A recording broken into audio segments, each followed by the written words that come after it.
Friends, இன்னைக்கு நம்ம காடை செமி கிரேவி எப்படி பண்ணுறதுன்னு பார்க்கலாம். பட்டை, கிராம்பு, ஏலக்காய், பிரியாணி இலை, 2 பச்சை மிளகா, ஒரு பெரிய வெங்காயம் நீல வாக்கில் நறுக்குனது, ஒரு 15 சின்ன வெங்காயத்தை அரைச்சி வச்சுக்கோங்க. பெரிய வெங்காயத்தை தாளிக்க சேர்த்திக்கலாம். பெரிய வெங்காயம் நல்லா கலர் மாறுற வரைக்கும் வதக்கிக்கோங்க. அடுத்ததான் நம்ம அரைச்சி வச்சிருந்த சின்ன வெங்காயத்தையும் அது கூட சேர்த்திக்கோங்க. இப்போ ரெண்டையுமே நல்லா கலர் மாறுற வரைக்கும் வதக்கிக்கோங்க.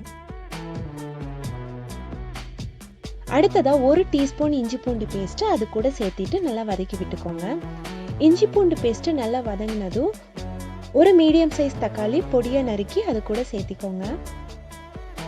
இப்போ தக்காளியும் நல்லா வதக்கி விட்டுருங்க. தக்காளி இந்த அளவுக்கு வெந்ததும் இது கூட நம்ம இப்போ காடை சேர்த்திக்கலாம். நான் 2 காடை எடுத்திருக்காங்க, அதாவது 8 பீஸ் இருக்கும்.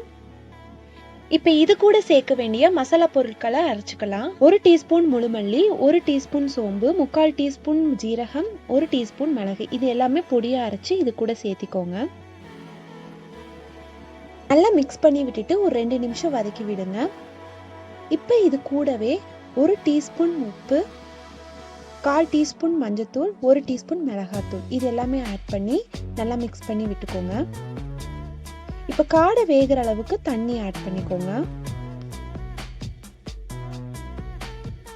ஒரு 15 நிமிஷம் மீடியம் ஃப்ளேம்ல மூடி வச்சிருங்க.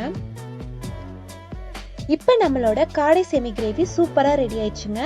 சாதம், டிஃபன் ஐட்டம்ஸ் எல்லாத்துக்குமே சூப்பரா இருக்கும். நீங்களும் உங்க வீட்ல இதே மாதிரி ட்ரை பண்ணி பாருங்க.